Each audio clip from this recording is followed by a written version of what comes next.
יום טוב לכם, כאן דבורה עידן מהמדריך להורות טובה יותר. והנושא של היום הוא אלימות.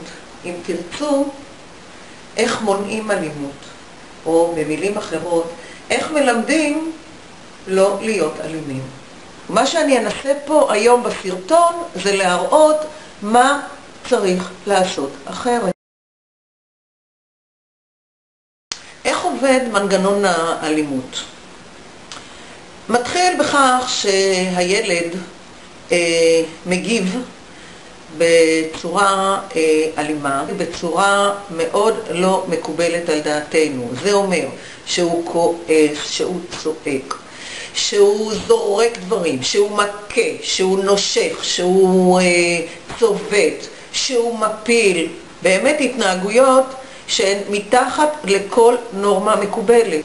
אין ספק שתגובות קשות כל כך של ילד באות ממקום פנימי של הגנה על המהות שלו. איך מגיב המבוגר? המבוגר יכול להיות מורה בכיתה, יכול להיות הורה בבית, יכול להיות חבר, יכול להיות כל אדם שנפגש בפרץ האלימות. היות והאווירה היא אווירה מאוד קשה ומאוד מלחיצה, התגובות הן בהתאם. איומים, כעסים, צעקות ועונשים. כדי למנוע את האלימות, אנחנו לוקחים כלי עבודה שגם הם בסופו של דבר אלימים. זאת אומרת שכשאנחנו חווים אלימות, מיד אנחנו יוצאים לעבודה, גם כן באלימות. ככל שאנחנו נקה את הילד האלים יותר, כך ירבה וכך יפרוץ. נכעס, נקבל בחזרה כעס. נצעק, נקבל בחזרה צעקות. נעניש, נקבל לצערי הרב גם האנשה מצד הילד שלנו. וזה בהחלט לא קל וזה בהחלט לא פשוט. ונשאלת השאלה הגדולה, מה צריך לעשות כדי לשבור את מעגל האלימות?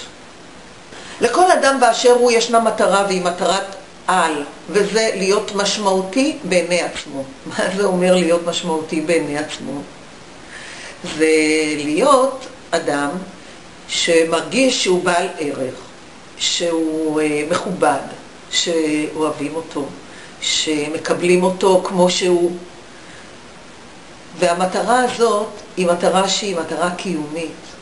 זאת מטרה שאנחנו לא יכולים בלעדיה. ואנחנו נעשה הכל כדי להגן עליה, כולל אלימות. אז על מה אנחנו מגינים? על הפנימיות שלנו, על האמונה שלנו בעצמנו, על החוזק שלנו, על הביטחון שלנו בעצמנו.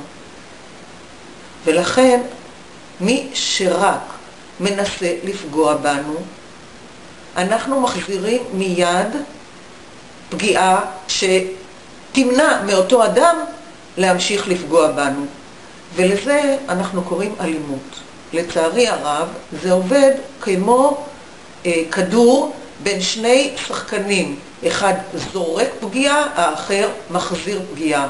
והמשחק הזה הוא אינסופי, ובטעות אנחנו חושבים שאפשר למגר אלימות באלימות. כדי לשבור את מעגל האלימות, כמובן שצריך לפעול בדרכים לא אלימות. זה אומר שיש דרך, ועל הדרך הזאת אתם תשמעו ממני בסרטון הבא. תגיבו לסרטון הזה, וגם אתם יכולים לשאול שאלות. ייכנסו לאתר שלי עכשיו, www.dvoraidan.com. הכניסו את הפרטים שלכם ותקבלו סדרה של הדרכות שיעזרו לכם לבנות את הערך, את הביטחון של הילד שלכם, ותבנו את הסמכות ההורית שלכם ממקום משפיע ובונה. כאן דבורה עידן, ואני מאחלת לכם יום נעים.